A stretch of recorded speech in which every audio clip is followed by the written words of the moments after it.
नमस्कार दोस्तों, आपका हमारे चैनल पर स्वागत है।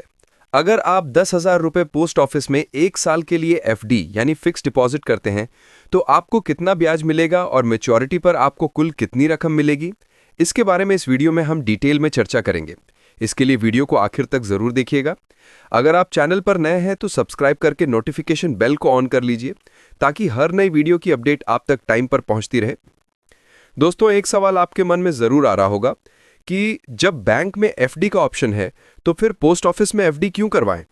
पोस्ट ऑफिस और एसबीआई दोनों ही सरकारी संस्थान हैं, तो फिर हम अपनी मेहनत की कमाई कहाँ इन्वेस्ट करें, पोस्ट ऑफिस की एफडी में या एसबीआई जैसे सरकारी बैंक की एफडी में?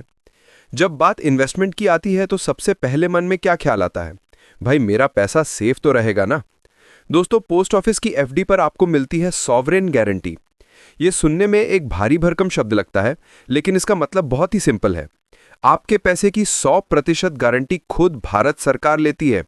चाहे आप 10,000 रुपये जमा करें या 1,00,000 रुपए, आपका पूरा प्रिंसिपल अमाउंट और उस पर मिलने वाला इंटरेस्ट दोनों सुरक्षित है। इससे ज्यादा सेफ्टी आपको इंडिया में कहीं और नहीं मिलेगी। बैंक एफडी भी सेफ होती हैं, लेकिन यहां एक छोटा सा परंतु है। बैंक्स में आपका पैसा डीआईसीजीसी नाम के एक संस्था द्वारा इंश्योर्ड होता है। इसका मतलब यह है कि अगर कल को कोई भी बैंक, चाहे वो एसबीआई ही क्यों ना हो, किसी भी कारण से डूब जाता है, तो आपको मैक्सिमम सिर्फ 5 लाख रुपए ही वापस मिलेंगे। इसमें आपका प्रिंसिपल और ब्याज दोनों शामिल होते हैं। तो अगर आपके लिए सुरक्षा ही सबसे बड़ी प्रायोरिटी है और आप 1% भी रिस्क नहीं लेना चाहते, तो पोस्ट ऑफिस आपके लिए एक आशीर्वाद की तरह है। पैसे की सुरक्षा की बात तो हो गई, अब बात करते हैं मुनाफे की, यानी रिटर्न्स की। पोस्ट ऑफिस में ब्याज दर हर 3 महीने में सरकार द्वारा रिवाइज की जाती है। अक्सर यह देखा गया है कि पोस्ट ऑफिस के रेट्स कई बड़े सरकारी और प्राइवेट बैंक्स के बराबर या उनसे थोड़े बेहतर ही होते हैं, खासकर लंबी अवधि यानी लॉन्ग टर्म में। फिलहाल 1 साल की एफडी पर 6.9% का सालाना इंटरेस्ट मिल रहा है, 2 साल की एफडी पर 7%, 3 साल की एफडी पर 7.1% और 5 साल की फिक्स डिपॉजिट करवाने पर 7.5% का इंटरेस्ट दिया जा रहा है। जब फिक्स डिपॉजिट यानी एफडी की बात आती है, तो पोस्ट ऑफिस और स्टेट बैंक ऑफ इंडिया जैसे बड़े सरकारी बैंक दोनों ही भरोसेमंद नाम हैं। लेकिन ब्याज दर यानी इंटरेस्ट रेट के मामले में दोनों में कुछ अहम फर्क हैं, जो आपके रिटर्न्स पर सीधा असर डालता है। आइए सितंबर 2025 के अनुसार इनकी ब्याज दर की तुलना करके देखते हैं। पहले बात करते हैं आम जनता के लिए। 1 साल की एफडी पर पोस्ट ऑफिस दे रहा है 6.90%, जबकि एसबीआई दे रहा है 6.25%। यहां आपको सीधा 65% का फायदा मिलता है। 2 साल की एफडी पर पोस्ट ऑफिस में मिल रहा है 7.00% और एसबीआई में 6.45%। यहां भी पोस्ट ऑफिस 55% से आगे है। 3 साल की एफडी पर पोस्ट ऑफिस का रेट है 7.10% और एसबीआई का है 6.30%। मतलब आपको मिलता है पूरे 80% का जबरदस्त फायदा। 5 साल की एफडी में तो पोस्ट ऑफिस ने कमाल ही कर दिया है। पोस्ट ऑफिस दे रहा है 7.50%, जबकि एसबीआई दे रहा है सिर्फ 6.05%। दोस्तों, ये 1.45% का एक बहुत बड़ा फर्क है, जो 5 साल में आपके रिटर्न्स को काफी बढ़ा देगा। तो जैसा आपने देखा, आम नागरिकों के लिए ब्याज के मामले में हर टेन्योर में पोस्ट ऑफिस एफडी ही सबसे फायदेमंद साबित होगी। अब बात करते हैं हमारे सीनियर सिटीजन्स की। एसबीआई अपने सीनियर सिटीजन कस्टमर्स को हमेशा 50% एक्स्ट्रा ब्याज देता है, जबकि पोस्ट ऑफिस में सबके लिए रेट बराबर है। आइए देखते हैं इस एक्स्ट्रा ब्याज से क्या फर्क पड़ता है। 1 साल की एफडी पर पोस्ट ऑफिस का रेट है 6.90%, जबकि एसबीआई का सीनियर सिटीजन रेट है 6.75%। यहां अभी भी पोस्ट ऑफिस थोड़ा सा आगे निकल जाता है।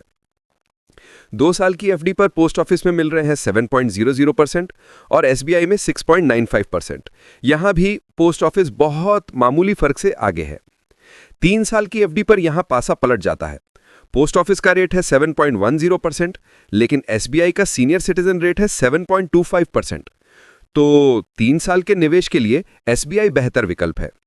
5 साल की एफडी में तो पोस्ट ऑफिस ने कमाल ही कर दिया है। पोस्ट ऑफिस दे रहा है 7.50% और एसबीआई भी अपने सीनियर सिटीजन्स को 7.50% ऑफर कर रहा है। यहां दोनों बिल्कुल बराबर हैं। तो सीनियर सिटीजन्स के लिए 1 और 2 साल के लिए पोस्ट ऑफिस बेहतर है, 3 साल के लिए एसबीआई बेहतर है और 5 साल के लिए दोनों बराबर हैं। सिर्फ सेफ्टी और ब्याज ही सब कुछ नहीं होता, कुछ और भी चीजें हैं जो आपको पता होनी चाहिए। फ्लेक्सिबिलिटी। पोस्ट ऑफिस में आप सिर्फ 1, 2, 3 या 5 साल की एफडी कर सकते हैं, जबकि एसबीआई में आप 7 दिन से लेकर 10 साल तक किसी भी पीरियड के लिए एफडी करवा सकते हैं। तो फ्लेक्सिबिलिटी के मामले में एसबीआई विनर है। इंटरेस्ट पे आउट, अगर आपको हर महीने या हर 3 महीने में ब्याज का पे आउट चाहिए तो ये सुविधा आपको एसबीआई में मिलती है। पोस्ट ऑफिस में ब्याज साल के अंत में ही आपके प्रिंसिपल में जुड़ता है। ये रिटायर्ड लोगों के लिए एक जरूरी पॉइंट हो सकता है। ऑनलाइन एफडी खोलना, उसे तोड़ना या उस पर लोन लेना बहुत ही आसान है।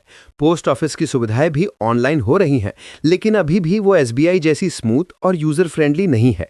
इस मामले में भी एसबीआई आगे है। तो इतने सारे पॉइंट्स के बाद आखिरी फैसला क्या है? देखिए, इसका जवाब आपकी जरूरत में छिपा है।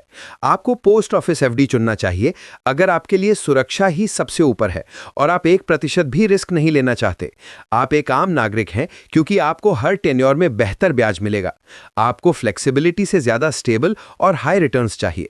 और आपको एसबीआई एफडी चुनना चाहिए अगर आप एक सीनियर सिटीजन हैं और 3 साल के लिए निवेश करना चाहते हैं। आपको फ्लेक्सिबिलिटी चाहिए, जैसे 6 महीने या 4 साल जैसे अलग अलग टेन्योर। आपको ऑनलाइन बैंकिंग की आदत है और सारी सुविधाएं घर बैठे चाहिए। आपको अपने खर्चों के लिए रेगुलर मंथली इंटरेस्ट चाहिए। तो दोस्तों, सार ये है कि अगर आपको नो टेंशन, मैक्सिमम सेफ्टी और जबरदस्त रिटर्न चाहिए तो पोस्ट ऑफिस एफडी आपके लिए एक बेहतरीन विकल्प है। लेकिन अगर आपको सुविधा, फ्लेक्सिबिलिटी और सीनियर सिटीजन्स के लिए मिलने वाले खास फायदे चाहिए तो एसबीआई एफडी आपकी जरूरतों को बेहतर तरीके से पूरा कर सकती है। अब सीधे मुद्दे पर आते हैं और आपको बताते हैं कि 10,000 रुपए पोस्ट ऑफिस में 1 साल के लिए एफडी करने पर साल के अंत में आपको कितना ब्याज मिलेगा। जैसा कि हमने आपको बताया, फिलहाल 1 साल की एफडी पर 6.9% का सालाना इंटरेस्ट मिल रहा है। लेकिन दोस्तों, यहां पर एक खास बात आपको समझनी है। पोस्ट ऑफिस का इंटरेस्ट हर 3 महीने में कंपाउंड होता है।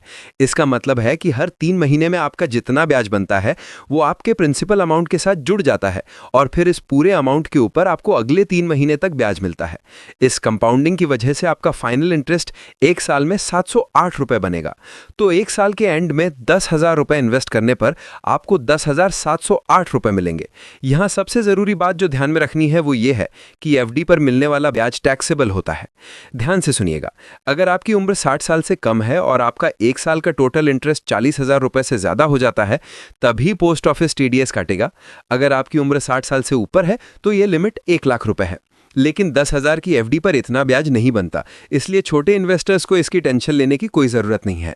तो पोस्ट ऑफिस एफडी में इन्वेस्ट करने के 2 मेन तरीके हैं, ऑफलाइन यानी पोस्ट ऑफिस जाकर, और ऑनलाइन अगर आपका पोस्ट ऑफिस में सेविंग्स अकाउंट है। दोनों ही तरीके बहुत आसान है। पहले हम बात करते हैं सबसे आम तरीके की, ऑफलाइन मेथड। आपको कुछ बेसिक डॉक्यूमेंट्स की जरूरत पड़ेगी तो उन्हें पहले से तैयार रखिएगा। आधार कार्ड, पैन कार्ड और 2 से 3 पासपोर्ट साइज फोटोज। ये चीजें साथ में लेकर आपको बस अपने घर के पास जो पोस्ट ऑफिस की ब्रांच है वहां जाना है। पोस्ट ऑफिस में जाकर पोस्ट ऑफिस से अकाउंट ओपनिंग फॉर्म या टीडी अकाउंट ओपनिंग फॉर्म ले लीजिए। फॉर्म में सारी डिटेल जैसे कि अपना नाम, एड्रेस, पैन नंबर और आप कितने सालों के लिए एफडी करवाना चाहते हैं, 1, 2, 3 या 5 साल, सब ध्यान से फिल कीजिए।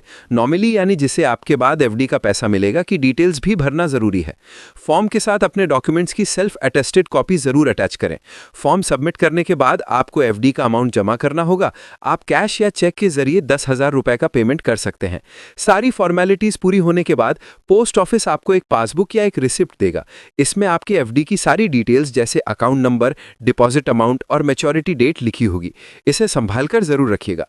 अगर आपके पास पोस्ट ऑफिस का सेविंग्स अकाउंट है और नेट बैंकिंग एक्टिव है तो आप घर बैठे भी ऑनलाइन मेथड से एफडी कर सकते हैं। इंडिया पोस्ट की ऑफिशियल ई बैंकिंग वेबसाइट यानी ebanking.post.gov.in पर जाइए। आप यूजर आईडी और पासवर्ड से लॉगिन कीजिए। जनरल सर्विस टैब में सर्विस रिक्वेस्ट पर क्लिक कीजिए। न्यू रिक्वेस्ट पर जाकर टाइम डिपॉजिट अकाउंट ओपन करने का ऑप्शन चूज कीजिए। आपको स्क्रीन पर जरूरी डिटेल्स फिल करनी होंगी जैसे कि एफडी टेन्योर, अमाउंट एटसेट्रा। सारी डिटेल्स भरने के बाद रिक्वेस्ट को सबमिट कर दीजिए। आपके सेविंग्स अकाउंट से एफडी के लिए पैसा डिडक्ट हो जाएगा। कंफर्मेशन के बाद आपका एफडी अकाउंट ओपन हो जाएगा। तो दोस्तों, ये था इस वीडियो का पूरा लेखा जोखा। अगर आपको ये वीडियो अच्छा लगा तो वीडियो को लाइक करके चैनल को सब्सक्राइब कर लीजिए ताकि हर नई वीडियो की अपडेट आप तक टाइम पर पहुंचती रहे। और अगर हमारे वीडियो से आपको कुछ वैल्यू मिलती है तो इस वीडियो को जरूर शेयर कीजिएगा। मिलते हैं अगले वीडियो में।